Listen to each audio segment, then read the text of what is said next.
Hi there, and a very warm welcome to Season 5, Episode 4 of People Soup. It's Ross McIntosh here.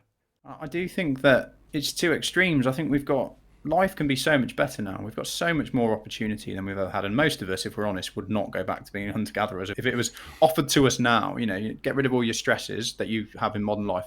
This is what you're going to go back to. By the way, if you fall and break your leg, then you're just probably going to die, and if you get a disease you're going to die, and there's no houses. We probably wouldn't choose that. So we can paint it in rose tinted glasses, but we have more opportunity now and more freedom to live our best lives, but we also have 100 times as many things to worry and stress about and balance. So it's extremes. It's extremes. Like, yes, you can be more happy, yes, you can create more freedom, yes, you can live the exact life you want to live, but also you've got lots of decisions to make. You've got to avoid processed food, you've got to avoid socially isolating yourself because you're pursuing the thing you're passionate about. So there's chicken and egg almost. There's Peace Supers, this is the first part of my chat with Mike Jones.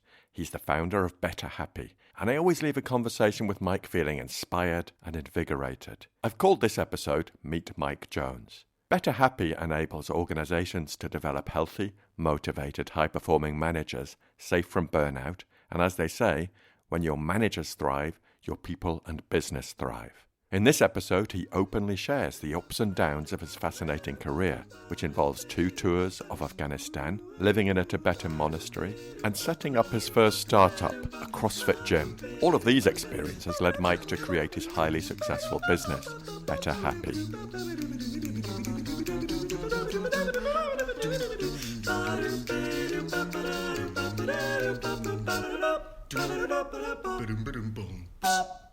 People Soup is an award-winning podcast where we share evidence-based behavioural science in a way that's practical, accessible and fun to help you glow to work a bit more often. Let's just scoot over to the news desk because reviews are in for part 3 of my chat with Jutta Tobias Mortlock. Fabian Little on LinkedIn said, "A very engaging 3-parter and excellent final chapter, like sweet music to my ears. I love how your discussion so subtly navigates the benefits of collective mindfulness for individuals and organizations, and the vision it provides for leadership."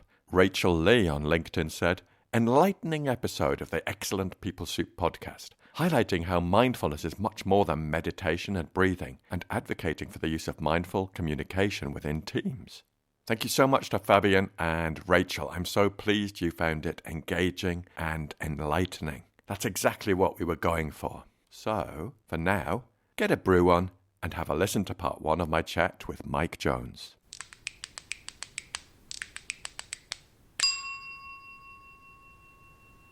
Mike Jones, welcome to People Soup. Hello, Ross. Thank you for having me. Now, Mike, we're going to find out a bit about you in this first part of our chat. And as you know, I've got this tremendous research department who've been doing a bit of digging about you. So, with your permission, I'd just like to share with you what they've discovered, see if they've got it right. They don't always get everything right. As long as it's any of the good stuff. Absolutely. So what have my research department unearthed? They say Mike Jones is the founder and owner at Better Happy, making happiness in the workplace a reality by training managers and leaders in health and happiness. It sounds all right so far. I can see you nodding, Yeah, so I'm guessing I'm nodding. We're on the right I'm track. nodding on a podcast because obviously people can sense the nod. They can feel the vibes. Yeah. So let's unpack that a bit more. So the vision at Better Happy is every employee happy, every business thriving. And you and Better Happy set out to solve a problem. You identified that modern businesses need teams of healthy, happy, high-performing employees to lead their industries, but due to the changes of modern life, more people than ever are struggling with poor health and burnout. Correct. That's a pretty big problem to solve, but let's look at how you've been approaching that. So, if we've got this right, in about 2018, you started to deliver health-based 90-minute workshops to companies like Deloitte and Southampton Football Club. Correct. And what I hear on the grapevine that is after each of those sessions, you've got some really positive feedback and also demand for more support and training in organisations. People desperately wanted to be healthier alongside work and were struggling, and they found your approach highly insightful. So since then, it's evolved at Better Happy. You've worked with teams across hundreds of big and small businesses across a wide range of industries. And you've moved away from standalone workshops and developed the Better Happy methodology that truly transforms individuals, teams, and businesses. That's a good summary. Excellent. Well, kudos to my research department. They seem to be doing all right. They've discovered a bit more. They really recognise your passion from your social media presence, that you want to support businesses in driving optimal levels of employee health and engagement. And they also discovered a bit about your journey to this point, which included a career in the military, which involved 2 tours of Afghanistan. You were in military intelligence and a physical training instructor. And at some point you had a terrible relationship with a manager, which led you to become really disengaged there. Then there was a chapter where you lived in monasteries in Nepal and Thailand, volunteering and learning about what makes people healthy and happy. And then there was a chapter where you were a fitness gym owner, and this was your first business, and you suffered burnout during that episode. So it's quite rich, and we're going to unpick that a bit more in a moment, Mike. But how we met, well, you were designing an intervention for leaders at Travelodge, the big hotel chain, and you'd come across the book, The Mindful and Effective Employee, which is by my pal Paul Flaxman, alongside Frank Bond and Frederick Livheim. And you were really interested in bringing ACT to the workplace and to this work with Travelodge. And we worked together on the co-design of that. And we'll talk a bit more about that in part 2. But just to say here, the outcomes were tremendous. Yep. And there's a great video which brings that to life beautifully, which I'll put in the show notes. But in short, you worked with Dan Curtis, who's head of talent at Travelodge, and Paula Wesley, the management development lead. And you designed and delivered a program that was structured over 3 full days. I have to say, that's a top commitment from an organisation to give their people 3 full days, and recognising the benefits of that and the signal that sends to them. I think hats off to Travelodge for that. Yeah, they've got a really good attitude towards their people. And the stats, you had 77 team members enrolled on the program. Less than 5 of them didn't complete all 3 sessions. Some people travelled 4 hours each way to attend each session. And the feedback, attendees gave the course an average of 9.2 out of 10, and that was a response rate of 61 out of 77. So that's pretty healthy response rate. So, but on top of the data, you had multiple attendees telling us it had helped them improve or change their lives both professionally and personally. Yeah. And managers also said they'd taken away what they'd learned and implemented it with their teams and had incredibly positive responses.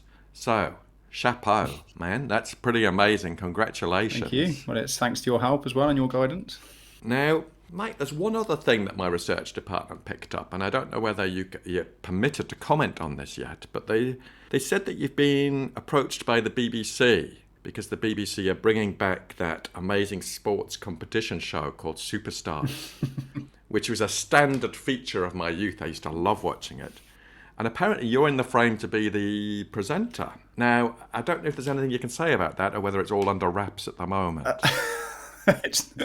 I'm not really sure what I'm supposed to say about that.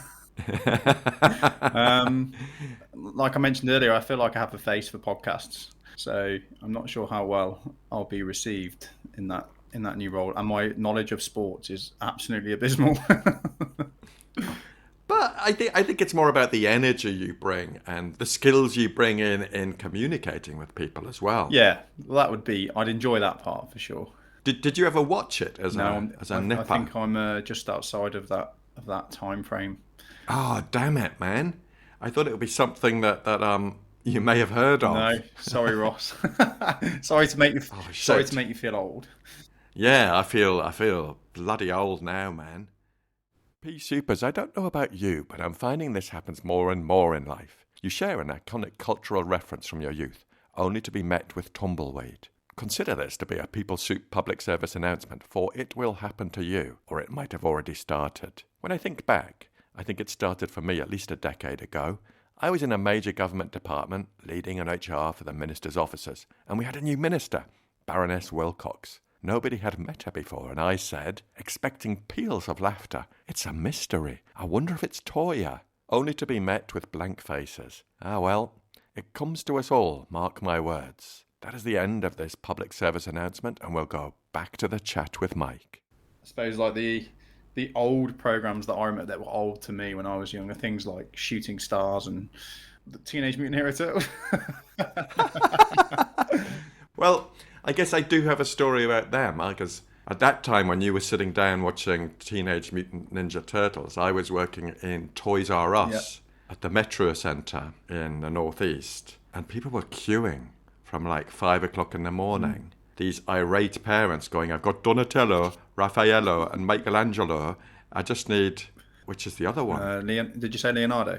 No, I don't think I said that. So Leonardo. Yeah.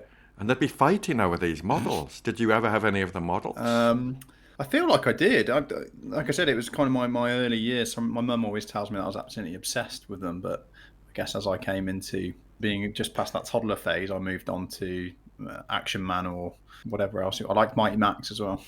I'll have to send you a clip of Superstars so you can catch up with the drama that it was. And it's such a good format. Really? That's for another conversation or another podcast. But Mike, we've had a little insight from my research department into you and your background. I wonder if you could help us unpick that a bit, talk a bit more about your career and what's got you to this stage, because there are some fascinating bits in there that I know our Peace Supers will be really, really interested in. Well, first of all, your research team's done a lot of good work there. You've done some dig deeping, so well done. Yeah, I try to, even for my own sake, try to break down my history into chapters, I guess, to kind of understand myself a bit more and my own journey. So I think that first major part of the chapter for me was obviously childhood, but really is that professional career in the military. That's when I started to be a responsible adult, I suppose we could say. And, you know, I really enjoyed that career. The key thing that I learned in that career was that if you don't do work that you're aligned to or that ignites your passion long term, that's going to catch up with you. And if you have a poor relationship with a manager and you aren't able to, or you don't do anything about it, that can have a big impact on your mental health. So I suppose the key takeaway for me was the level of impact the work that you do has on your overall health and happiness. I think that's when I learned that lesson in the military, something I hadn't considered before. You know, I'd probably seen a job as a way to pay the bills before that, a way to get some life experience, but I'd never thought about the overall impact that a job has on how you feel as an individual, which I suppose is obvious if we consider we spend 50% of our waking hours Monday to Friday at work. So what was the impact of that sort of realization on you? Well, I came to the realization after suffering depression. So I did basically back-to-back tours of Afghanistan. So I spent almost a year in Afghanistan with maybe a couple of months in between. And this was at the same time as having this poor relationship with this manager. And I made up a statistic on a post the other day, said that, you know, 99.3% of people will have a bad relationship with a manager at some point in their career.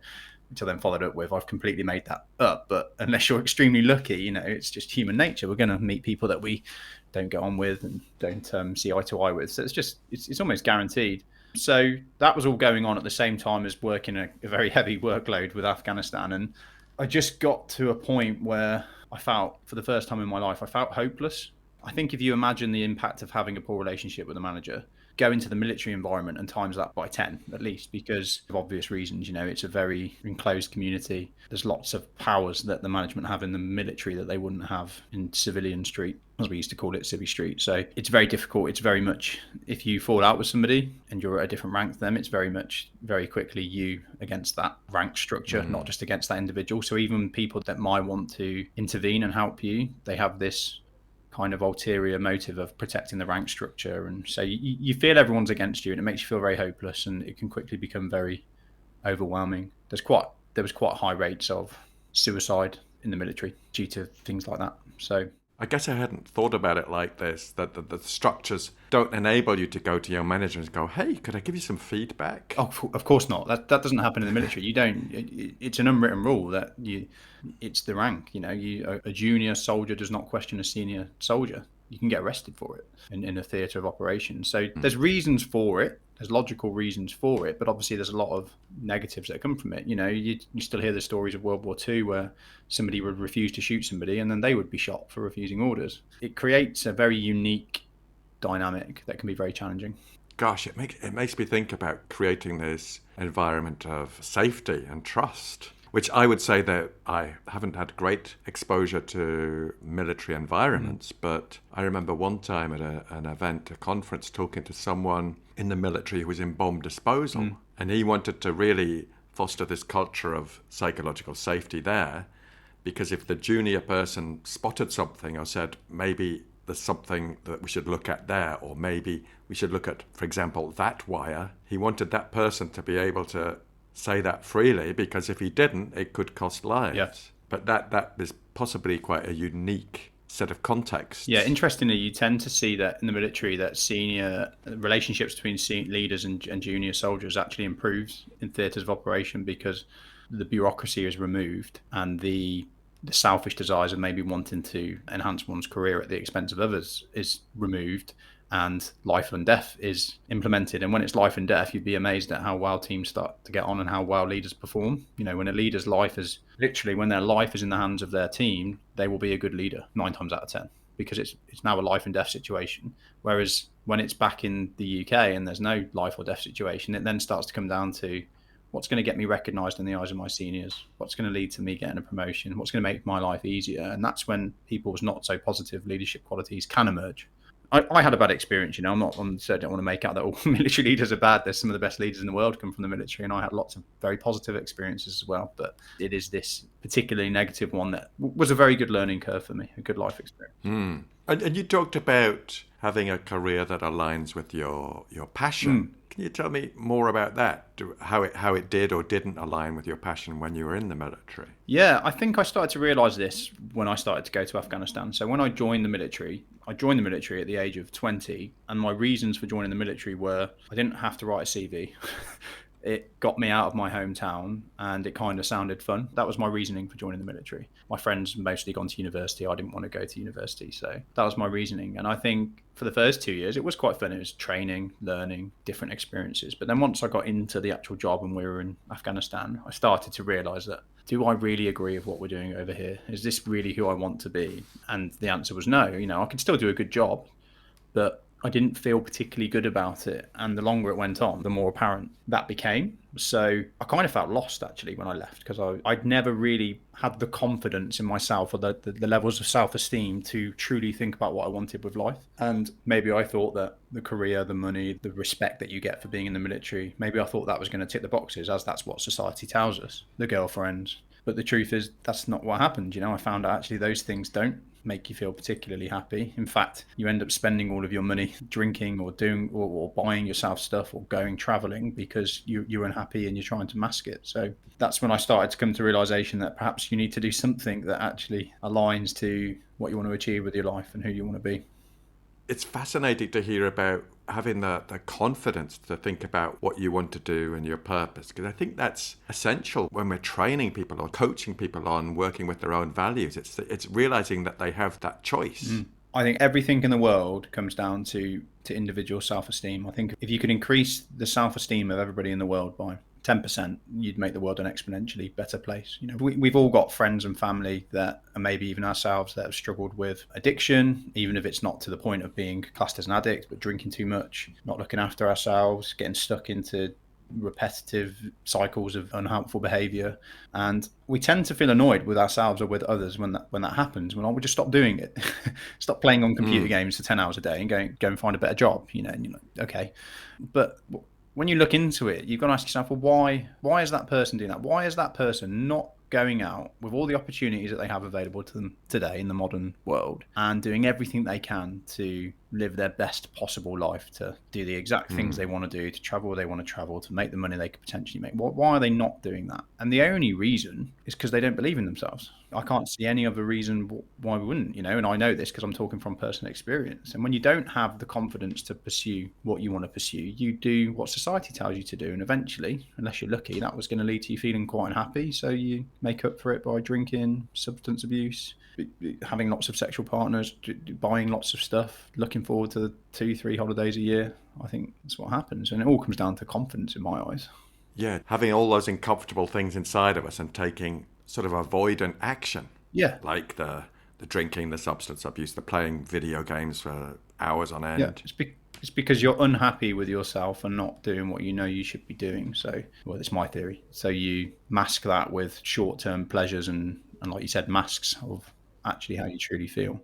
Thank you. I love this dive into your history. Thank you for being so open. So you left the military, and I think you had to give 12 months notice. Is that right? Yeah, I don't think it's the same now, but from the moment of signing off, as they call it, when you make yourself blacklisted in the military in the eyes of other people, you've got 12 months till you leave, unless you've got a written job offer, and there are ways to get out of it. But I didn't know what I wanted to do in my life, so I just watched the clock tick for 12 months. So what happened next? Tell us the next chapter. When I came out, it felt very good. I went home for 3 days and said, I think I'm going to go traveling. So I went home for 3 days, kind of had like a welcome back / leaving party, and got on a one-way ticket to Thailand, very cliche, and didn't come home for 2.5 years. I'll be honest, my first month, I just got drunk in Thailand for a month because I felt so relieved at being out in the military. Then I lived in Australia, worked on fishing boats, worked in bars, worked in warehouses, went back to Thailand, lived on monasteries, studied Buddhism, lived in Nepal, in the mountains, above the weather, teaching kids English and studying Buddhism, and the mind and spirituality and different cultures, living with people that have got a lot less than us, which was a huge eye-opening experience for me. But the kind of turnaround moment was, I'm definitely a minimalist. I've always been a minimalist. I've been happy with having very little in my life, and it makes me feel light. So I actually quite enjoyed backpacking because I had so few possessions and so few concerns. And I remember living in Perth in Western Australia, which is one of the most isolated yet most sunny cities in the world. And I had a very casual rooftop bar job. And I remember walking to work one day in my flip-flops, or thongs as the Aussies call them, through Perth train station. And this is a transformative moment in my life. I'll probably never forget it. And I remember thinking to myself, I feel like I've got everything I could want now. I had the career, it didn't make me happy. Now I've got some money in the bank. I'm in a beautiful city. I've got friends and beautiful people around me, a job, and everything's pretty good. I've got no stress whatsoever. But I still feel like I'm craving for something else, like it's not quite right. And I remember thinking to myself, because I wasn't unhappy. This is the key thing. I wasn't moping. I was happy, but I felt like something was missing. And I remember thinking to myself, is there just something wrong with me? Am I just a little bit miserable? Am I just never really fulfilled, no matter how good life gets? Because I know how good life is to me, being born in the UK, having the options to travel, having the choice of careers, having the ability to be on a computer with you now. I knew this at the time. I knew how lucky I was compared to so many. And at that moment when I was thinking, am I just miserable? I saw in a bookshop window multiple copies of this guy's face, who I now understand to be the Dalai Lama, with the title of the book, The Art of Happiness. At which I thought to myself, that seems apt, considering how I'm feeling right now. A book on the art of happiness from what looks like very wise, spiritual guy, who I now am a super fan of. So I went and bought the book. And at this point, I hadn't read a book, I'm embarrassed to say, probably for 3 or 4 years. I'd been drinking, traveling, doing everything else. I'd read a couple of books in the military, but nothing that was for my personal development. So I bought this book, went to work, came back, started reading it. Everybody would have experienced this, but it felt like it was written for me. It's like the Dalai Lama had sat there and written this book to me. Like, all the things he was talking about were the things that I do, the mistakes I make, the issues I have in my life. And I read this book. I couldn't put it down. I read it over 2 days. And that completely changed my philosophy on life, my approach to life, and the actions that I took from that moment forward still to this day, because it taught me what happiness really is. And nobody had ever talked about that before. And I remember reading it thinking, as a 24 or 5-year-old male at the time, why is this not taught in our schools? We're taught maths, we're taught English, we're taught science, we're taught all of these things. But if I'd have learned this stuff earlier, I probably wouldn't have spent so much time drinking and wasting money and getting into trouble and feeling a bit lost and not pursuing the things that I want to pursue, not making a positive difference in the world, just kind of living for my own selfish gain. If I'd have read this earlier, I'd have had 10 more years of being a better person, because that's what makes you happy ultimately. So that was the major transformative moment for me in my life. Wow. And going back to when you arrived back home to see your mum, and then 3 days later you were off again. What was the motivation for that travel? Have you travelled before, or is this an adventuresome stab in the dark kind of thing? When I was in the military, I was quite unhappy for a period of time. And you get a lot of leave in the military, which is one of the benefits. So I took 3 weeks off and went to Thailand. And the logic behind that was, perhaps this is what makes me believe a little bit in previous lives, was in the military at the time. It was around the kind of 08, 09, 10 period, post-recession. So the military has quite a high turnover of soldiers, and it costs a lot of money to lose a soldier. It costs a lot of money to train a soldier. So the way that they were relying on trying to keep retention levels up was to constantly put the fear of God in you of leaving. If you leave, there's no jobs. You won't even get a job stacking shelves in Tesco's. And when you're young and easily influenced, you listen to these things. So even though I was unhappy, I always had that fear that I've got to stay. I've got no other choice. There's nothing out there for me. I'll be broken on the streets if I leave. And I remember as I was getting towards the point of being really low in the career, thinking to myself, even if things get really, really bad, I could leave and go and live on a monastery. And I knew nothing about Buddhism. Nothing at all. I'd never read anything about it, but I always had this kind of feeling that there was this life I could go and live where nothing else mattered.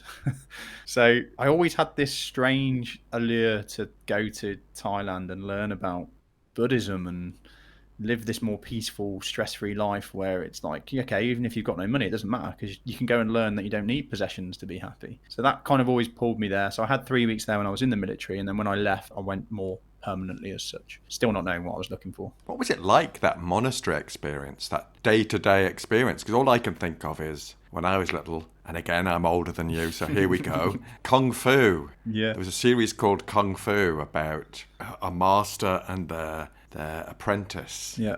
Don't know if you've ever come across that. I don't know the series, but I know what you mean. It's what we all think. We think of the Shaolin monks up in temples with the running through the mist and walking across sand without leaving any impression on the sand. It couldn't be any further from that, really. They have phones, some of them. It's not what we tend to imagine it to be. There's no levitating. There's no secret spells. It is the monastery that I lived in Nepal was a breathtaking setting. So certainly movie quality. It was up in a mountain. It was above the weather, so the clouds were always below you. It was So it was always blue skies and sunny. There was a giant golden Buddha inside of the temple that definitely could have been fit for a movie. Setting wise, yes, maybe like the movies, but what do you actually do? It's very straightforward. You learn about the mind. You do repetitive tasks to get mindful. You clean the monastery. You sweep. You don't get loads of in-depth instruction like you might think you will. You essentially get taught to get to know your own mind more by removing distractions from the outer world, to focus on the breathing.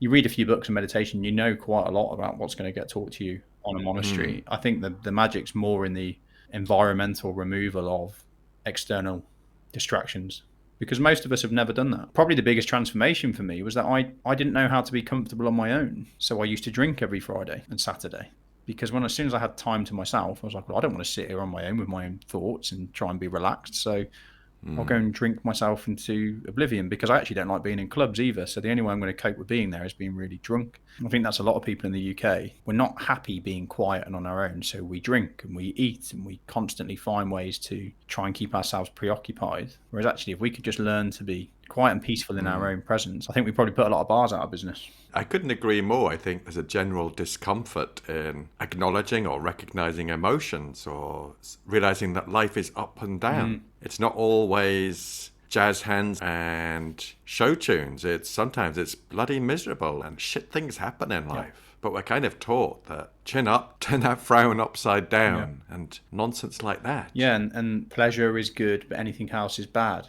It's not right, is it? I think the school, you can get lost in this subject, but the schooling system's really founded on creating workers for the Industrial Revolution, which is people that can follow orders and get on with stuff without asking too many questions. There's very little emphasis on, let's learn a little bit about the mind and about your emotions and how it's completely normal to not feel good all the time.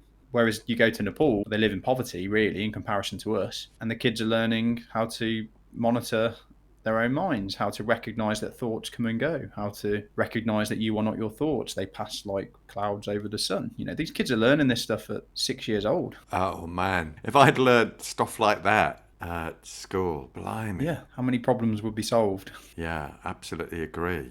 So then what happened next? This feels like a kind of a pitch for a film. I like I don't know how exciting the film would be.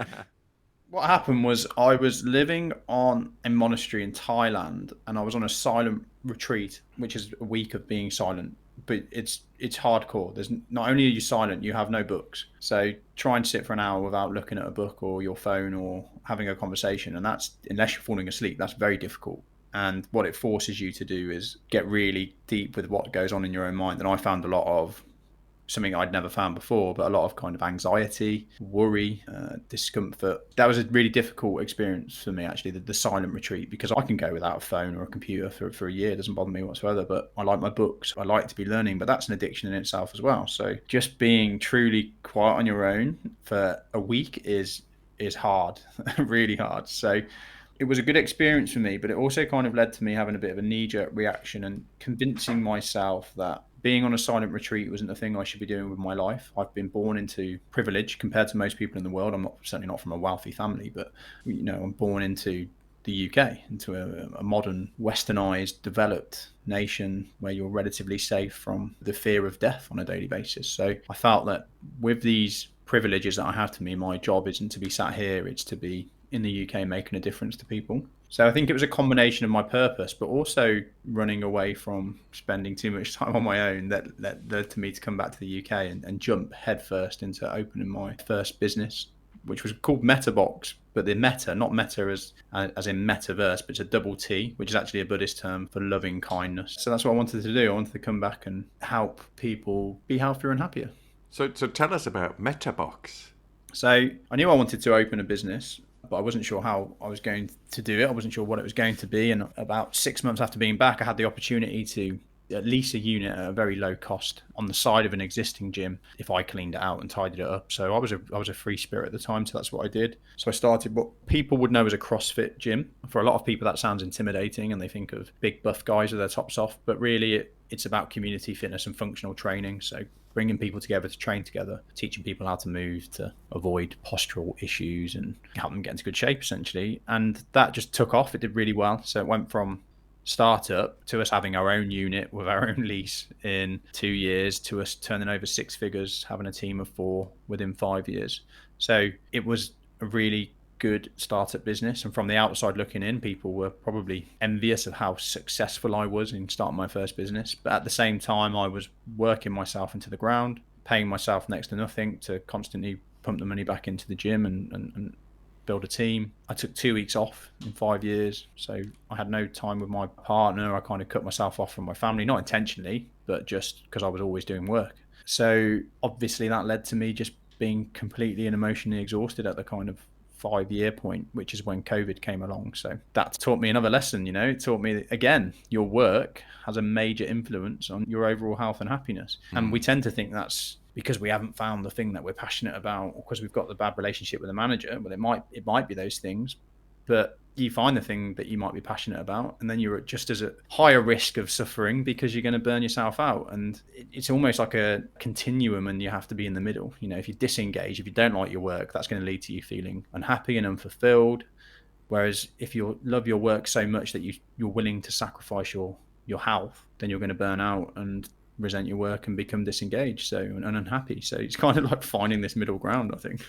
Yeah, it's such an important point that it's getting that balance. I don't think humans are naturally good multitaskers. I don't think we're naturally good at balancing our lives because we've never had to. I always think back to hunter-gatherers, and if you think about how the hunter-gatherer went about their work, they worked together, physically active in their community to work towards the same goal, which was survival of the tribe. But then they had time with their families, so their social life was there because they were working with them and then finishing the day with them. They switched off at night because it was dark, so they couldn't work anymore. They slept naturally. They had to talk to each other. They had, talking is one of the best forms of therapy, whether it was grunting back then or talking, we don't know, but so all of the things that we know contribute to good health happen naturally. So you didn't have to think about it for 95% of our existence.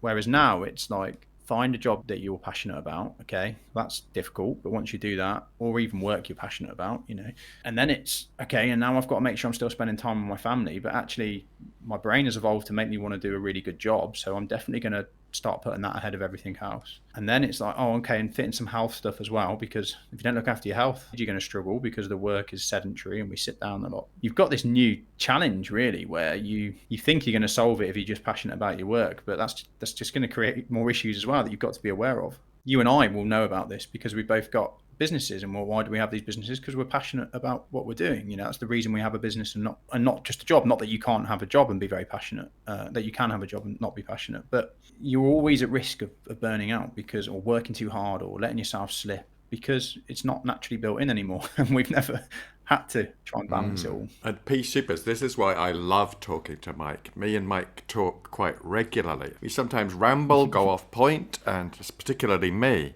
But when I hear Mike talking there, I'm thinking about compassion-focused therapy and that sort of soothing, affiliative emotional regulation system, which we got when we were hunter-gatherers because we came back to the cave and we connected with other people.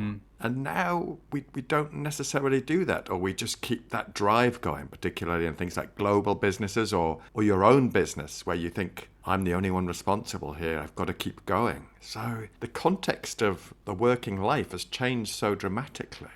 I do think that it's two extremes. I think life can be so much better now. We've got so much more opportunity than we've ever had. And most of us, if we're honest, would not go back to being hunter-gatherers. If it was offered to us now, you get rid of all your stresses that you have in modern life.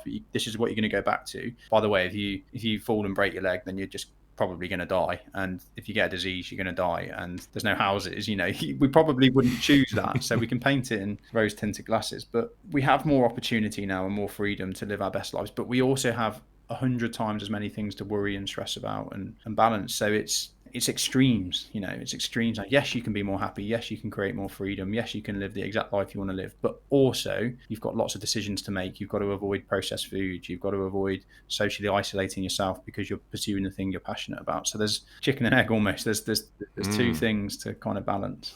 So this almost brings us back to more recent events where you established Better Happy, where you started doing those one-off workshops in 2018. But for the moment, I just want to ask you a question that I ask all my guests, and it's for a song choice. This song isn't forever, but it would announce your arrival in a virtual room, a meeting room, when you enter your house. It would just be a song that automatically plays when you enter a new venue. Whether you go to the supermarket, they'd play it over the tannoy. And I just wonder if you have a song choice that you'd choose for that. I think I would choose a song which is called Generator. I don't know if it rings a bell to you, but it goes, I could get a record player and a generator, generate the music that makes you feel better. Am I your first podcast guest that's sung? They're normally quite a reluctant, so hats off to you, man, for singing. Well, it's very upbeat, it's very fun, and it's basically reminding you throughout the whole song that your life's pretty good, so be happy. And obviously a lot of what we'll talk about today is that it's perfectly normal to not feel happy all the time, but I also think that our minds are inherently negative, so having as many reminders as possible to get back into that positive frame of mind, I think, is a good thing, as long as it's not the message it's bad to feel bad. So the song's called Generator, is that right? Yeah. And it's by a group, is it? Yeah, called The Holidays, yeah. What's one of the lyrics? I don't live in poverty, but I've got a little bit of money and a healthy body. There's lyrics like that. They're really positive and fun. So it makes you want to dance a bit, and the lyrics are just great. That's it. Part 1 in the bag. Thanks so much to Mike for being so open and reflecting on his experience over his career so far. Next time you'll hear a whole lot more about Mike's approach and philosophy at Better Happy. If you like this episode of the podcast, please could you do 3 things? Number 1, share it with one other person. Number 2, subscribe to the podcast and give us a 5-star review, whatever platform you're on, and particularly if you're on Apple Podcasts. The Apple charts are really important in the podcast industry. And number 3, share the heck out of it on the socials. This will all help us reach more people with stuff that could be useful. I'd love to hear from you, and you can get in touch at peoplesoup.pod@gmail.com. On Twitter, we are at peoplesouppod. On Instagram, at people.soup. And on Facebook, we are at peoplesouppod. Thanks to Andy Glenn for his spoon magic and Alex Engelberg for his vocals. Most of all, dear listener, thanks to you. Look after yourselves, P Supers, and bye for now. Yeah. The only negative, Ross, is I'm going to wet myself. So I'm just going to go for a very quick wee. Yeah, please do. I'd rather you didn't do that on the podcast.